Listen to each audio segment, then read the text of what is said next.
University road की बदतरीन ज़बूहाली पर जमात इस्लामी और सिंध हुकूमत आमने सामने आ गए। अमीर जमात इस्लामी कराची मोनम जफर खान की जानिब से कई बरस से ज़ेर तामीर यूनिवर्सिटी रोड अदम तकमीर के खिलाफ एक्शन कमेटी कायम करने के ऐलान पर सिंध हुकूमत का रद्द अमल सामने आ गया। हुकूमत सिंध के तर्जुमान मुस्तफ़ा बलोच ने जमात इस्लामी कराची के अमीर की प्रेस कॉन्फ्रेंस पर तबसरा करते हुए कहा कि कराची की तरक्की और अवामी सहूलियात के लिए सूबाई हुकूमत बड़े मनसूबों पर दिन रात काम कर रही है। मुस्तफ़ा बलोच ने अपने बयान में कहा कि रेड BRT मनसूबा बैनुल अक़वामी मेयार के तहत बनाया जा रहा है। जदीद टेक्नोलॉजी, इंफ्रास्ट्रक्चर और मुख्तलिफ यूटिलिटी सर्विसेज की मुंतकली दरकार है जो वक्त तलब काम है। बड़े मनसूबे हमेशा कुछ वक्त लेते हैं। ये कोई गली मोहल्ले की मरम्मत नहीं कि एक दिन में मुकम्मल करा लें। उन्होंने कहा कि दुनिया भर में मेगा प्रोजेक्ट्स के लिए कई साल लगते हैं, लेकिन इनकी तकमील के बाद अवाम को दहाइयों तक सहूलत मिलती है। जमात इस्लामी की जानिब से BRT पर तनकीद सियासी नापुख्तगी को आया करती है। जिन लोगों ने कराची के अवाम को रिलीफ देने की बजाय हमेशा इल्जाम तराशी की सियासत की, वो आज हमें तरक्याती मंसूबों पर लेक्चर दे रहे हैं।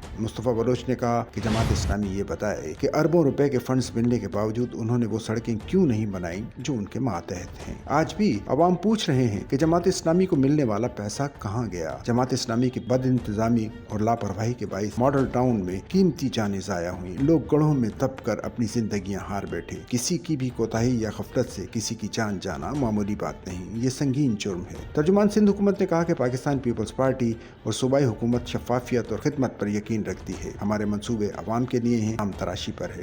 कराची के अवाम बाशऊर हैं, वो जानते हैं खिदमत कौन कर रहा है और सियासत कौन कर रहा है। सच्चल न्यूज़ नेटवर्क की वीडियोस में खुश आमदेद। नाजरीन, वीडियो से मुतालिक अपनी कीमती राय का इजहार कमेंट बॉक्स में ज़रूर करें और चैनल को सब्सक्राइब करें।